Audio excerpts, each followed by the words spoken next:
Dans l'association pour le droit de mourir dans la dignité. On a parlé la semaine dernière ici dans les GG du cas d'Alain Koch, 57 ans, qui est atteint d'une maladie orpheline rare, incurable. Il est de son appartement, il est sur un lit médicalisé, il est à Dijon, il souhaite que les soignants l'aident à mourir, sauf que ce n'est pas possible. Donc il va prendre la décision d'ici quelques jours d'arrêter de s'alimenter, même de se soigner, parce qu'il veut en finir avec la vie. Et il interpelle le président de la République. Vous-même êtes interpellé, parce que ça fait longtemps que vous menez ce combat. On se souvient de l'affaire Vincent Lambert, il y en a eu d'autres depuis. Vincent Lambert. Que peut-on faire pour Alain Koch? D'abord, il a un courage incroyable, parce que moi j'ai lu parfois certaines choses sur les réseaux sociaux, on lit un peu n'importe quoi, en disant il est juste handicapé, il veut mourir.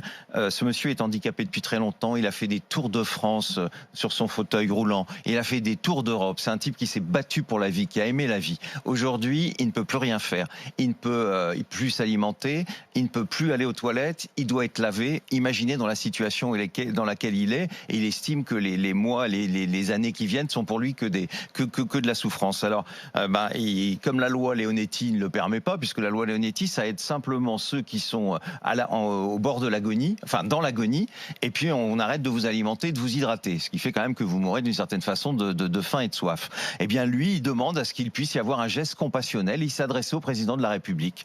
Donc, il va y avoir une réunion, grâce à lui, le 25 août, à laquelle d'ailleurs je participerai, qui aura lieu évidemment par téléphone, parce qu'on peut évidemment pas le faire se déplacer.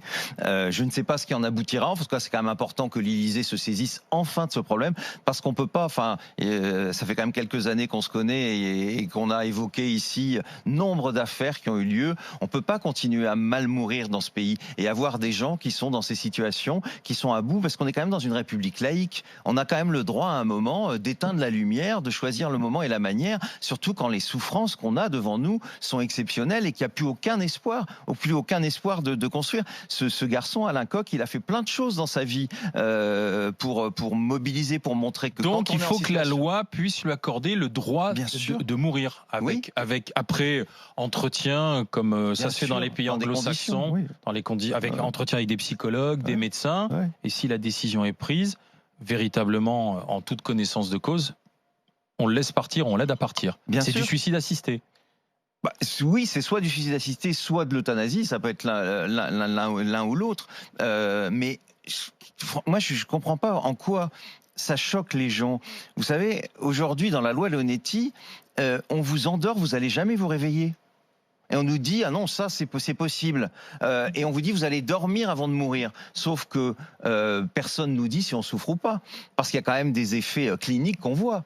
Et on voit les gens à la fin, je vous dis, ils sont dans un état d'amaigrissement parce qu'on a arrêté de vous alimenter, de vous hydrater. Donc déjà, on prend cette décision, là c'est normal. Par contre, quelqu'un qui veut partir, qui ne veut pas avoir cette étape, si vous voulez l'avoir, il faut vous respecter, mais qui ne veut pas être des jours, voire des semaines. Il y a des gens qui mettent 3 semaines à mourir dans le cadre de la loi actuelle. 3 semaines, vous imaginez, ils ont voulu partir. La souffrance aussi pour les gens qui sont en face, qui les voient agoniser. On leur dit souffre pas, et ils le voient sursauter. Ils voient tous ces effets secondaires qu'il y a. Je crois qu'à un moment il faut entendre, parce que c'est vraiment une loi qui n'impose rien à personne, qui donne juste une liberté et qui vous permet de partir. Qu'en dit le président de la République? Est-ce qu'il s'est prononcé là-dessus? Je pense que c'est difficile. Moi, j'ai assisté à un dîner qu'il avait organisé. Alors c'est vrai qu'il y avait essentiellement des professeurs de médecine qui ne veulent surtout pas avancer sur la question, et qui d'ailleurs sont assez paradoxales quand vous les voyez en dehors de vos studios. Et j'en ai connu même une fois avec vous un qui était ici, qui en sortant me disait, ah, mais moi je l'ai pratiqué,